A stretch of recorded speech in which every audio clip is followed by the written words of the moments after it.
So ego versus true self. Do you know the difference from when you're living from your ego and when you're living from your true self? Because if you don't, you're always going to remain bound to the physical world. You can never realize your true potential. So here's the big distinction between your ego and your true self. Look at your ego like your sense self or your surface self. It's constantly reacting to everything outside of itself because in our world, we're conditioned to look with our physical senses, to record everything with our eyes, ears, taste, touch, feel. And what we do is we quantify everything outside of ourselves. Well, this is this width, this is this height, this is this weight. And we look outside of ourselves for everything. And we get conditioned, we get accustomed to always looking outside of ourselves. Well, the problem with that is that we don't realize that thought is actually what creates everything in the physical world. Everything that's ever existed has been created by thought. Nothing exists. The airplane, this camera, this dock, everything in the world that you can possibly imagine, this shirt, has been created from the beautiful, marvelous, miraculous, invisible thought. See, the problem the ego has with thought is it can't quantify it. It can't see it. Well, how do I know it's real? That's hocus pocus. Well, that's new age. Because it can't see thoughts. But just look around. Everything that ever exists was created from thoughts.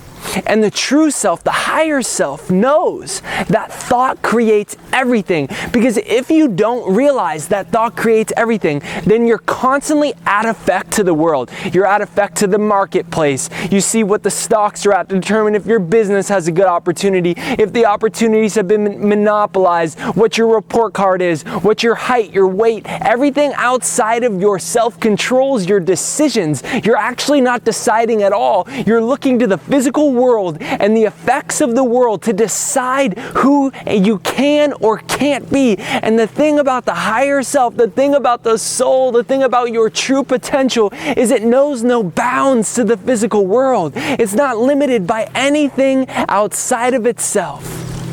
It knows thought creates all.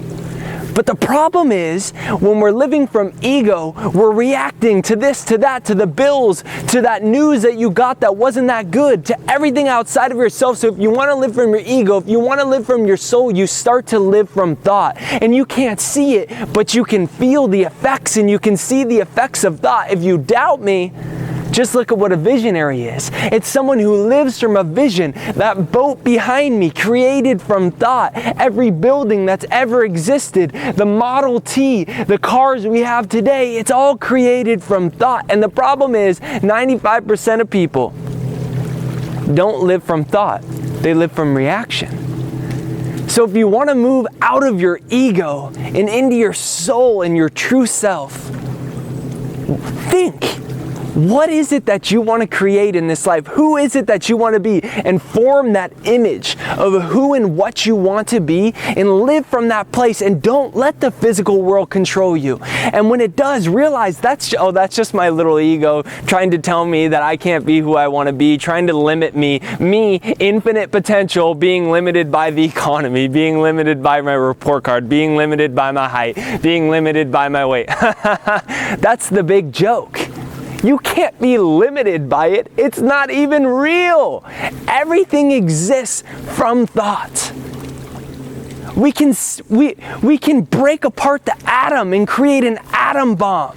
Well, you can break apart the parts in your life. You can split the atom. You can split anything in your life that you don't want.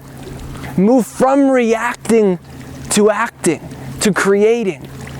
So who is it that you want to become? Trying to make me something else, I'm happy being myself. Living in the world, trying to make me something else, I'm happy.